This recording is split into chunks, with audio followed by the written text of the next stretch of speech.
रखा है नीट 2012 में आ रखा है ये क्वेश्चन। अब ये क्या है, इसमें अलग तरीके से पूछा है। इसमें हमें सिग्नल दे रखे हैं, सीधा 0 1 नहीं देके या कोई गेट नहीं देके हमें इस फॉर्म में सिग्नल दे रखे हैं और हमें बताना है कि ये कौन से गेट को रिप्रेजेंट करता है। अब ऐसे में क्या होता है कि जो यहाँ पे नीचे लाइन है, जो बेस पे लाइन है, उसका मतलब होता है 0, और जो थोड़ी ऊपर है जैसे ये, इसका मतलब होता है 1।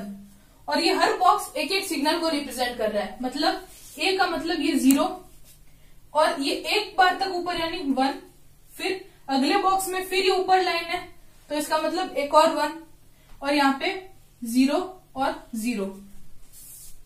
वैसे ही बी का देखें तो बी ये वाला 0, फिर ये नीचे ही है तो 0, ये दोनों 1 1 और ये 0। ये दोनों क्या थे, इनपुट थे, तो हम इनको लिख लेते हैं यहाँ पे इनपुट।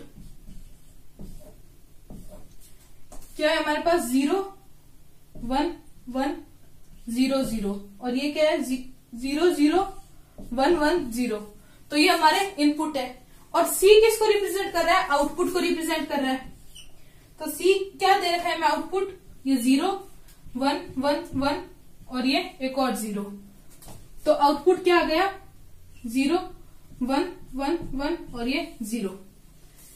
अब हमें बताना है कि ये कौन सा गेट है, तो कैसे पता करेंगे, हमें इनपुट और आउटपुट दे रखे हैं। अब देखेंगे कि दोनों ही अलग अलग है। यहाँ पे हम तो क्या यूज करते थे, 0 0 1 1 पहला इनपुट और दूसरा 0 1 0 1। तो इनपुट कोई जरूरी नहीं है, इनपुट कुछ भी हो सकता है, बस होगा 0 और 1 की फॉर्म में। तो हमें ये देखना है कि इस इनपुट का आउटपुट के साथ क्या रिलेशन है। जब यहाँ पे दोनों 0 है तो आउटपुट क्या आ रहा है, 0, यानी जैसा इनपुट डाला है हमने, जैसे कि हर गेट में होता है वैसा ही है। इसका मतलब जो भी है ये नॉर्मल गेट है, नॉट तो इसमें है ही नहीं, नॉट गेट तो कनेक्टेड ही नहीं है, वो तो हमने पहले ही देख लिया, क्योंकि 2 आउटपुट है, इसका मतलब 2 इनपुट है, तो इसका मतलब नॉट गेट तो होगा ही नहीं। तो बचे हमारे पास 4 गेट। तो पहले जब 0 0 है दोनों में तो आउटपुट क्या रहा है, 0। इसका मतलब ऐसा कोई भी गेट नहीं है जिसमें नॉट कनेक्टेड हो, यानी ना तो ये नॉर होगा ना ही नैंड होगा। तो या तो ये और गेट है या एंड गेट है। अब उन दोनों में से देखेंगे, जब 1 और 0 है तो 2 इनपुट, तो आउटपुट क्या आ रहा है, 1 आ रहा है।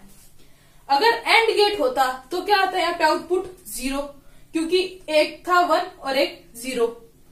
तो क्या एंड गेट में क्या होता है, जब दोनों आउटपुट हाई होंगे, दोनों इनपुट हाई होंगे तभी आउटपुट हाई आएगा। लेकिन इसमें एक इनपुट हाई होने से आउटपुट 1 आ रहा है, तो इसका मतलब ये कौन सा गेट है, और गेट। अब यही पता चल गया। वैसे हम आगे भी क्रॉस चेक कर सकते हैं। अब यहाँ पे 1 और 0 है इनपुट, तो आउटपुट क्या आ रहा है, 1। यहाँ पे दोनों इनपुट हाई है तो भी आउटपुट आ रहा है 1। यहाँ पे भी एक 0 और एक 1 है तो आउटपुट आ रहा है 1, और 0 में तो आउटपुट 0 ही आएगा। तो ये 3 वैरायटी थी क्वेश्चन की। इसके अलावा अब क्वेश्चन वेरी कर सकते हैं, लेकिन पूछने का पैटर्न इन 3 में से ही होगा। तो अगर आपको हमारा वीडियो पसंद आया तो वीडियो को लाइक करें, चैनल को सब्सक्राइब करें। Thank you for watching. जय हिंद, जय भारत।